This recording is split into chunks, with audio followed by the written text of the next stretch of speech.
Welcome back, brothers and sisters. I am Braden. This is Langley Outdoors Academy, the place where we not only talk about what's going on in the gun world, but also how we're going to fix it together. And the content that I'm going to show you tonight is some of the most irritating, annoying, pandering stuff that you've ever going to see from the White House administration through Karine Jean-Pierre around the tragedy in Iowa today. I'm going to show you the timeline. I'm going to show you what she just called for, and then I'm going to show you what was actually said at the press conference, which was after what she called for.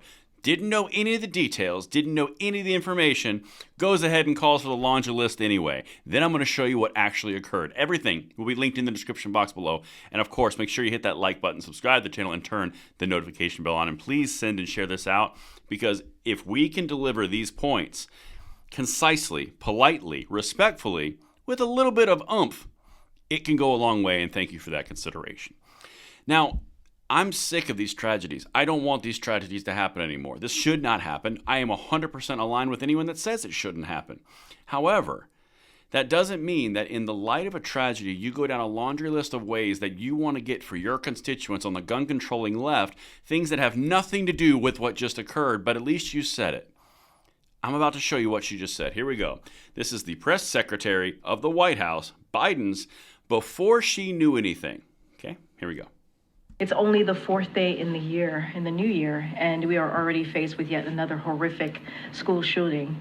And the question that we ask is, when will enough be enough? The questions that families ask and the victims of families ask is, when will it be enough? When will enough be enough? Our students and teachers deserve to know that their schools are safe spaces and to focus on learning, not duck and cover drills. While the president and this administration have taken historic action to reduce gun violence, more must be done to keep our schools and communities safe. Congress must act to enact universal background checks, ban assault weapons and high-capacity magazines, require safe storage of firearms, end the gun industry's immunity from liability, and pass a national red flag law. We cannot allow these tragedies to continue. We have to do something. We have to do something. Now, I'm going to come back to that laundry list that she just laid out here. Keep in mind, this is before any press conference was given. This was issued on a national stage around the things that are necessary to prevent tragedies like this from happening. Now, let me show you what they actually said in the press conference hours after KJP said that. And don't think I'm just complaining. I actually have a solution, at least my opinion, afterwards as well. Let's get into this. Here's the actual press conference. Located during the search of the school, an improvised explosive device.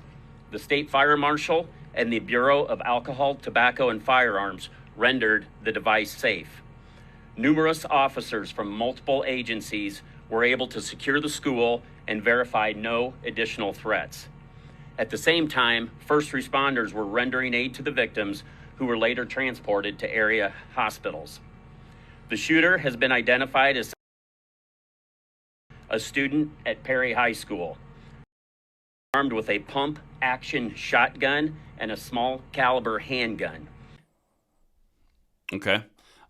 Improvised IED, and then a pump shotgun and a small caliber pistol. 17, under 18.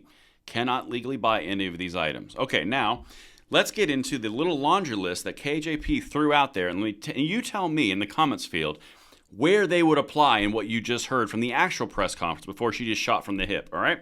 Let's go down. Universal background checks. He couldn't buy anything. He's underage. It's not possible. Okay, that would be pointless. Ban assault weapons and large capacity magazines. Shotguns have tubes, and it's a semi-automatic, and it wasn't an assault weapon by their definition. Okay, that wouldn't have done anything. It's weird why you'd bring that up if it had no application to what we're talking about. Ethan's Law, which is a safe storage mandated law, requires registration, requires mandatory checks for registration and compliance. There's no evidence to support that that would have anything to do with, because she doesn't know. Then you've got revoking the PLCAA. Well, the Protection of Lawful Commerce and Arms Act is something that Biden has wanted to get rid of for the last 3.5 years, 3 years, because it protects the gun industry from liability of civil lawsuits. This is a shotgun. Nothing ever has been said about let's get rid of shotguns because it's one of the group of firearms that they don't want to touch because they're for gun hunting, right? And then the last one, a national red flag law. Again, how could a national red flag law have had any kind of implication to the positive outcome here when he could not legally own firearms? There's no reason to have a national red flag law because he couldn't own firearms. Still waiting on how this is applicable. Now, coming tomorrow, I'm going to come out with all the different things that the Democrats have said they are not going to do. They simply will not do because they don't want to harden schools, and I'm going to show you them in their own words. I'm going to show you the Republicans who said they wanted to. I'm going to show you all the things. But they don't want to harden schools because that would make schools feel like a prison. They don't want to do any type of mental funding versus gun control because they just want to take the guns because it's the easiest solution for them.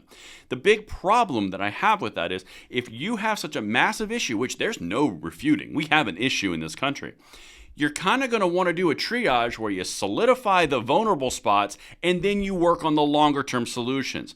Harden the schools, provide more police to protect the schools, put metal detectors in schools, harden them, protect the most vulnerable amongst us. And while that happens in the short term, you've stopped the bleeding, you've stopped the triage, and then you can deal with the bigger monster of what's going on in our nation mentally, what's going on with the morality in our nation, what's going on with the devaluing of life in our nation, which are much bigger and broader topics, but you've stopped the main point. That's the issue. Why would you not do that? Why would you not take that baby step first to stop the bleeding, so to speak, if that was all you cared about? It's almost like they don't. Now, I can't say that for sure because I'm not one of them. I haven't been in the rooms. But if you're just looking from the outside, it sure seems awkward. The people who are saying just do something are saying no a whole lot to something. And I'm going to show you all that tomorrow. That's what I've got for you guys. Let me know if I landed that plane, and I will see you on the next one. I'm Braden. See you later.